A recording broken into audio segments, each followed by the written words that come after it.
नमस्कार दोस्तों, स्वागत है आपका प्रयागराज स्टेशन चैनल पर। ये मासिक पत्रिका की प्रतिलेखन संख्या 1 है, जो प्रयागराज स्टेनो के माध्यम से जारी की जाती है।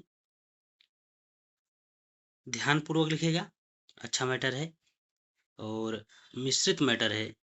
1-2 क्षेत्रों को मिलाकर बनाया गया है।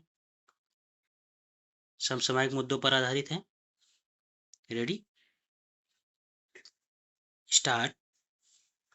इतिहास में युद्धों को अक्सर महान उद्देश्यों, राष्ट्र की रक्षा और सम्मान की भाषा में प्रस्तुत किया जाता है, लेकिन जब हम युद्धों के आर्थिक और सामाजिक परिणामों का विश्लेषण करते हैं तो एक कठोर वास्तविकता सामने आती है। युद्ध केवल सेनाओं का टकराव नहीं होते, बल्कि वे धन, भूमि और संसाधनों के पुनर्वितरण का साधन भी बनते हैं। साधारण लोग युद्धों में मरते हैं, घायल होते हैं, अपने घर और खेत खो देते हैं, जबकि अत्यंत धनी वर्ग, बड़े उद्योगपति और वित्तीय घराने युद्धों के दौरान असाधारण लाभ अर्जित करते हैं।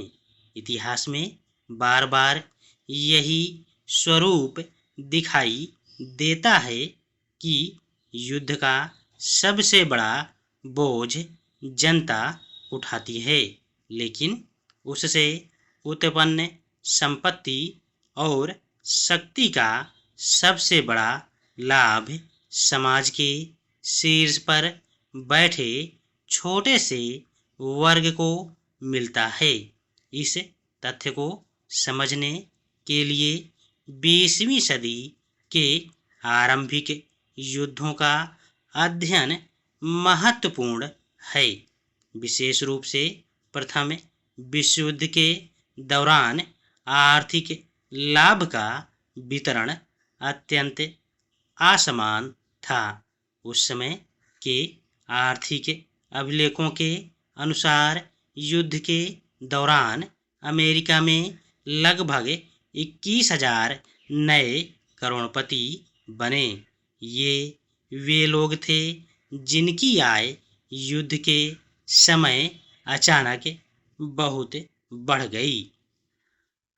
ईरान और अमेरिका के बीच पहले युद्ध विराम, फिर शांति वार्ता की शुरुआत के बाद यह उम्मीद जगी कि अब शायद होर्मुज जलमार्ग से जहाज़ों की आवाजाही का रास्ता खुल जाए।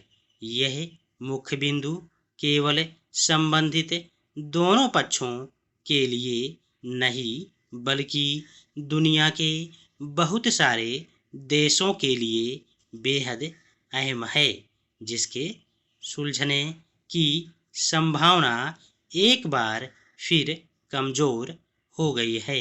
दरअसल इजराइल और अमेरिका के साझा हमले के बाद प्रतिक्रिया के तौर पर ईरान ने होर्मुज जलमार्ग को बाधित कर दिया और उसके बाद से अब तक उस रास्ते से सिर्फ चीन और कुछ गिने चुने देशों के जहाज़ों के ही गुजरने की खबर है। गौरतलब है कि पिछले दिनों मतदाता सूची के विशेष गहन पुनरीक्षण में तैनात कई खंड स्तरीय अधिकारियों की मृत्यु हो जाने की खबरें आई थी। पीड़ित पक्षों का दावा था कि काम का अत्यधिक बोझ और मानसिक परेशानी मौत का कारण बना। हालांकि अधिकांश मामलों में आधिकारिक स्तर पर व्यक्तिगत समस्या का ही हवाला दिया गया। चुनाव के दौरान भी इस तरह के मामले सामने आते रहते हैं।